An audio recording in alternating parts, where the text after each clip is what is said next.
Hi everybody, welcome to Wednesday. It's Wound to Win Wednesdays. And this author, I think I'm going to attribute it to every single one of us. And that, I'm sure you've all heard this, I was just never the same after that happened to me. We all have things that happen in our lives that we come out and say, wow, that really changed who I was. I feel like a part of me is missing now. An analogy. Let's say that I have a fender bender, and while the mechanic is fixing my car, he forgets to tighten something that he's had to loosen. And I leave the mechanic's station and off I go. I may not realize for a little while that there's something wrong, but there is. And eventually it's going to show itself. This is an analogy for what happens when we have a collision in our lives. And a part of us is hurt. Our heart can't really handle what's happening. And so a bit of us leaves in that moment.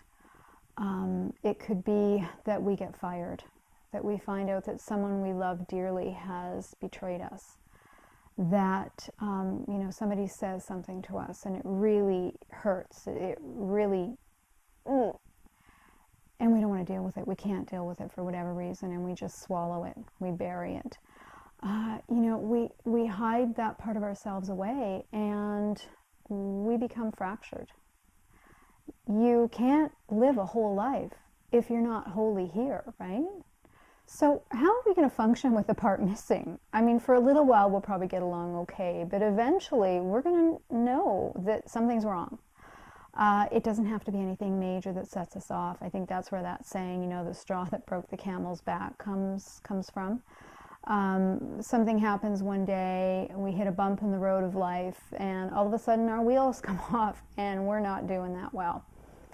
The people who spend a lifetime in therapy or going after various healing modalities and they never get well, I think it's for this reason. I think there's a part of them that left, that it was too painful to stay. And so until they integrate that back into their being, they're never going to find real relief in this life.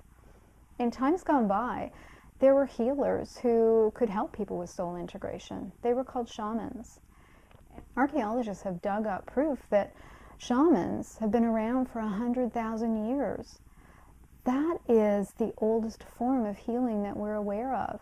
And yet modern day society has lost the ability to help us integrate those parts of ourselves that leave when we're wounded. I know that this is a very important aspect of healing, of being happy. How can I be happy if I'm not whole? If you've been, down the road of, in the therapy, looking at various modalities, you can't explain why you're feeling the way you do, this could be the reason. Maybe it would be worthwhile pondering that. Have a great day. I'll talk to you tomorrow when it's Thankfully Courageous Thursdays. Share this, please, and let's get the word out. Let's cultivate a more heart-centered collective intelligence. Thanks, everybody. I'll see you tomorrow.